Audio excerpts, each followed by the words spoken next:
We're going to make some hummus. Hummus is a traditional Middle Eastern dish that's great, high in protein, high in fiber, great energy. You can spread it on things, you can make sandwiches, you can put it on potatoes, you can put it on your salad. You can dip carrot sticks in it, just about anything. We're going to start with some garbanzo beans. These are raw, uncooked garbanzo beans, which is how I started. I soaked them overnight and then I cooked them in a crock pot all day long with a little bit of kombu, which is a type of seaweed. This is kombu, and it's great for making beans more tender and has a lot of minerals in it. You can also buy canned beans. It's one of the great things to check and read the labels, and you want to keep and make sure that there's as few ingredients in those canned beans as possible. That way you're not getting any preservatives or anything that isn't natural to your body. Think of it this way. If your great-great-grandparents wouldn't know how to pronounce it, you may or may not actually want to eat it yourself. So since I cook the chickpeas in a crock pot, I'm going to grab them and then we can get started. Crock pots are great kitchen toys because you can start things that need to cook for a long time, like soups and stews or beans, and have them cook while you're not paying any attention. So here's the kombu, the seaweed, and it will give it a little bit of a salt taste and add lots of minerals.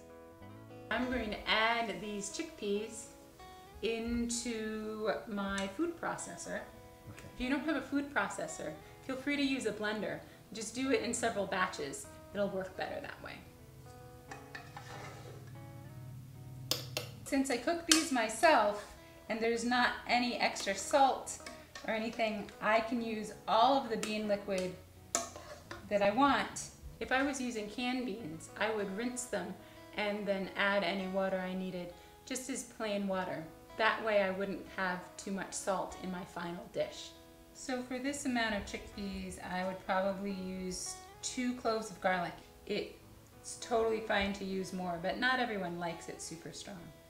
I'm just going to peel off the skin, which sometimes if you crush it a little bit, helps it come off. And I'm just going to put it whole in my food processor. And just roll the skin off. So the next ingredient I'm going to add is lemon. You can just add lemon juice, or if you're good with a knife, you can just peel the rind off the lemon and add the whole thing to your food processor. The part of the rind right under the skin is pretty flavorful and has a lot of vitamin C. You could also peel the lemon just like an orange. You can totally use bottled lemon juice, but it's not as tart and it doesn't taste as fresh. So if you can use a fresh lemon, I'd say go for it.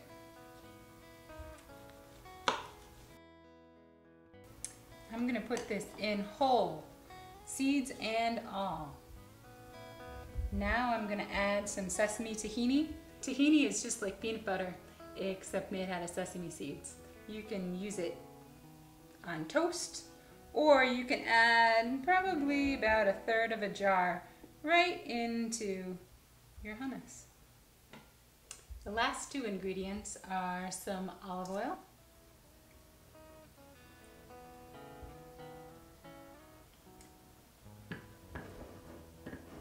and some salt.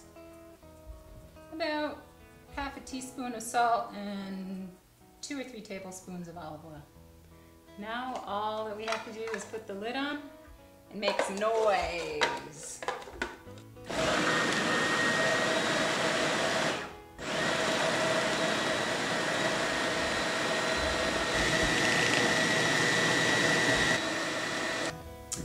So now we get to check and see if it's done. As soon as it's smooth, it's ready to eat. You can always make it a little bit thinner by adding a little more water.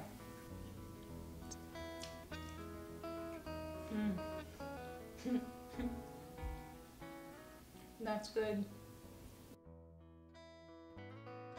2 of my favorite ways of enjoying hummus are on crackers or on carrot sticks.